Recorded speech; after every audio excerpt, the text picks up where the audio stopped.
Hello everyone, this is officially the final episode of the 5-part series titled The Polish Basics by me, Patrick. And in this episode, we're going to be combining everything that we've learned throughout this series into one video known as Sentence Structure.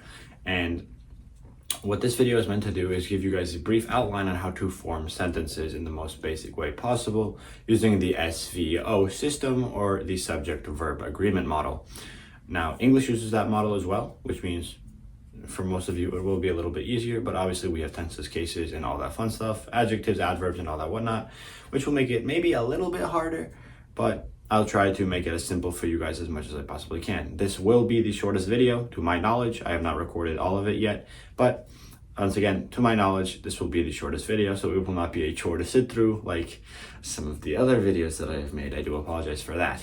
But to get right into it, here comes the final episode, which is again sentence structure. Now that we're done with the final bit, it's time to get into the final episode of the series, sentence structure.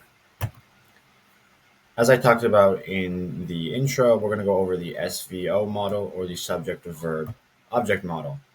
Now, what does that mean? It means, in a sense, the first thing that will come is the subject noun, then the verb, or the action that the subject is doing, and finally the object, or what is being affected by the action taken by the subject. I'm going to go left to right here. The subject will always be in the nominative case. There is no exception to this rule. Every single subject in Polish has to be in the nominative. The verb can be in any tense at once. It can be any verb at once. It does not matter. Free way. But the object is most likely going to be the accusative, but if it's not, it can be in every other case except the nominative, because again, the nominative case only applies to the subject. It does not apply to the object. And if you want to make the sentence negative, you add a nie in between the subject and the verb. So anything that you say here that could be positive, you add the nie in between and it makes it a negative. Let's look at some examples. Ania kupiła jedzenie. Ania bought food. What's the subject of that sentence? Ania. Verb kupiła, the past tense of kupić. Jedzenie is the object in the accusative form. So this sentence adheres to all three rules. Nie czyta. This is a very interesting sentence because it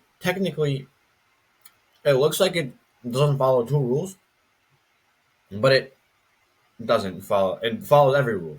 It doesn't break any rules. Firstly, you notice that there's no object here. What is whoever the subject is reading? You don't really know. But the problem is you don't need an object to have a full sentence. As long as you have a subject and a verb, your sentence is complete. The verb, ja biegam, I ran, or I'm running, is a complete sentence. So this is technically perfectly fine. Now, the subject isn't clearly stated here either, so that's we have to look at the conjugation of the verb, nie czyta. So this could either be he or she, depending on if it was pre-established beforehand or if it wasn't. That's the only time you could really use this in this context, as if the subject of the sentence or what you're talking about is already established in a conversation, for example. Like if you're talking about someone else, you don't have to say their name every single time. You could just say nie czyta or nie robi or something else, right? You don't have to use the subject every single time. Now finally, we have whatever the hell this is. Siostra mamy będzie otwierać drzwi budynku. What did I just say? My mother's sister is going to open the building's door. Or the building's doors. Whoa. The sentence itself makes almost no sense. Like, when would you ever say this? But I put this in to try to expand out the SVO model so you can see it's basically almost end, so to speak. Look at the first part. Siostra mamy. Here we have the subject. But as you notice, this looks like the genitive model. So what's going on here? Well, the subject of the sentence isn't mame, it's siostra, the sister. Siostra is in the nominative. Mame is in the genitive. So it's not technically wrong. Because again, the siostra is what we're talking about. Your mother's sister is who's opening the door, not the mother herself. So the subject is in the nominative, is technically the same. Będzie otwierać is going to open, is the future tense, as we learned in the video before this. And again, any tense, so this is perfectly fine. And then drzwi budynku. Once again, in the genitive case, the object is the doors, it is not the building itself. So this is in the nominative, or this is in the accusative rather, I should say, and this is in genitive. So the sentence, as large as it is, adheres to every single rule here. Now let's look at subject, verb, object with adjectives. And there's two places that you can add adjectives in that sense: before the subject or before the object. And one thing you have to remember from episode 3 was that, I think it was episode 3, is that adjectives adhere to the case of the noun. What does that mean? So for that first adjective, it will always be, if it's in front of the subject, it will always be nominative. Why? Because we already established that the subject of the sentence always has to be nominative. So the adjective has to always also be nominative. The adjective in front of the object follows whatever the case of the object is. If the object of the sentence is instrumental, the adjective will be instrumental. If it's in the accusative, the adjective will be in the accusative, genitive and genitive, so on and so forth. Right? Again, this works if you adhere to the rules of the sentence.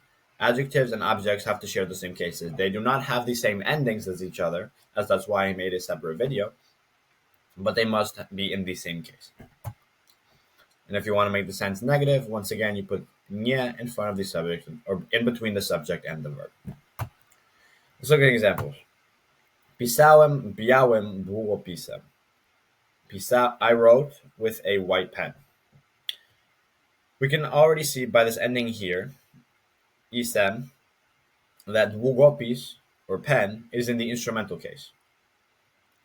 So that's already pre-established. We know the subject and the verb because pisałem gives us both. Because pisałem is the past tense of pisać in the I form, or ja. So it's ja pisałem already. We already know this. So the subject is I, and the verb is pisałem. We know this. Here we have białym. Why does this work? Because we're putting the adjective in front of the object, and it adheres to the same rules as the object. Długopisem is in the instrumental case, so białym must be as well. Młoda dziewczyna robi zadanie. The young girl is doing her assignment. Same thing applies. We don't need an adjective here, as you can interchange the two, but młoda is the adjective that we're looking at here, and since dziewczyna is the subject of the sentence, it is in the nominative, and młoda would have to be as well. So, młoda dziewczyna robi zadanie. There's no change to this adjective at all, because again, it is in the nominative and follows the subject case. And finally, we have mądry chłopak czyta długą książkę. The smart boy is reading a long book. Mądry chłopak adheres to the rules, because mądry is in the nominative, and chłopak is as well. Czyta is the verb, nothing needs to be said. Długą książkę. Książkę is the accusative form of książka, or book, right? So when we're looking at the adjective that comes before it, it has to adhere as well. So długą książkę, a long book. We're changing that ending, because again, if this is in the accusative, this has to be too. Subject, verb, object with adverbs. This is the easiest one that we're going to look at in this video, because if you remember what I said in episode 4, when you put the adverb in front of the verb, the adverb does not change. It will always be the same. And it's so nice that it's the same, because you only have to learn the word once. Not like adjectives that have case and case and case and case. The adverbs don't follow the tenses. They just are what they are.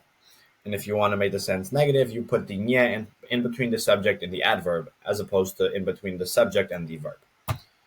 Let's look at examples. Paweł szybko biega. Paul runs fast. That's it. That's all you have to learn. Szybko doesn't change, because even if this is in the present, if biega, or run, was in the past or future tense, it would still be szybko. So you don't have to do anything. Tata długo pracował w budynku. Dad worked for a long time in the building, basically. So this is in the past tense. In the past tense, again, because pracował, right? But długo is still długo. If this was in the present or future, it would still be długo. Doesn't matter. That's basically it. That's all you gotta know. Now, finally, we're gonna look at the indirect objects, which we glossed over in episode 3. No, episode 2 or 3. I forget which, but we glossed over it at some point, and we're gonna go over it again. Now, where do indirect objects fall? They fall in between the verb and the object. So it'd be subject, verb, indirect object, and direct object. And if you want to make that negative, you once again put the nye in between the subject and the verb. Now let's look at examples where we have the indirect objects, which we learned in one of the episodes beforehand. I'm pretty sure it's episode 2. You may correct me if I'm wrong. Dałem mu jedzenie. I gave him food. Dałem is the verb, but it's also the subject because it's in the ja form. Jedzenie is the object in the accusative case. And mu is the indirect object saying I gave him the food. It's who is affected less by the object. The thing that's affected the most in the sense is the food itself because it's being given to someone else. But who is receiving that food is the person, is him, basically. Ty kupiłeś jej kwiaty. You bought her flowers. The subject is ty. Kupiłeś is the verb. Kwiaty is the object in the accusative. And jej is the indirect object saying her. You bought her flowers. Ania zabrała mu okulary. Anya took his glasses. Anya is very mean, must say. But again, it follows this model. Ania is the subject, zabrała is the verb in the past tense, as is kupiłeś. Okulary is the object, and mu is the indirect object, once again saying his or him. Ania zabrała mu okulary. She stole his glasses, basically what that means. Once again, all of that applies with the subject-verb-object model. Now, everything we just learned, adjectives, adverbs, and indirect objects, can be combined in as many ways as you think. It could be subject, verb, indirect object, subject, adverb, verb, adjective, object, adjective, subject, adverb, verb, object, adjective, subject, verb, object, and much more. And all of that is grammatically correct. So all of your sentences can be as big as they want or can be as short as they want, with two words being the subject and the verb. So you can add adverbs, verbs, indirect objects, as long as they adhere to the rules that I just showed you guys. You can mix and match however you want, and you can almost think of it like not like a puzzle, I suppose. But when we're talking about it again, everything here and every other way that it can be mixed and matched with the rules is grammatically correct and fair game. So you can make sentences as complex as you want or as simple as you want. Now, I challenge all of you sitting at home or on a bus, or on a plane, or wherever you are, to try to come up with some sentences that follow some of the lines that are shown on the screen, or come up with new ones that aren't on the screen. Just take your time, maybe in a notebook, write like 10 or 15 sentences that you could come up with from your head. Because if you can do that, then you're well on your way to learning the Polish language. And if you can do that, I would believe that I succeeded in teaching you guys the basics of the Polish language. So I hope that you go and you open your notebooks and you have your fun. But again, I want to reiterate one more time, everything here is grammatically correct, and every other combination you can make that adheres to those rules that I talked about in this video are grammatically correct.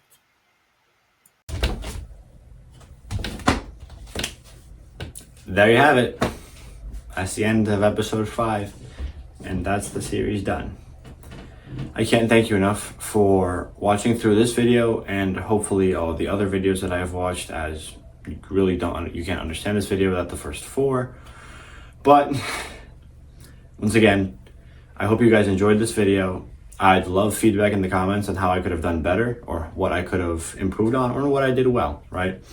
Because again, this is my first video. I'm only a teenager. I am no YouTuber or YouTube expert. I'm doing this for fun. I'm doing this for myself, right? But at the end of the day, it is very helpful for you guys to drop feedback in the comments. So, even if you don't, the view count will speak for itself, and I will try to do better if I do continue to do this.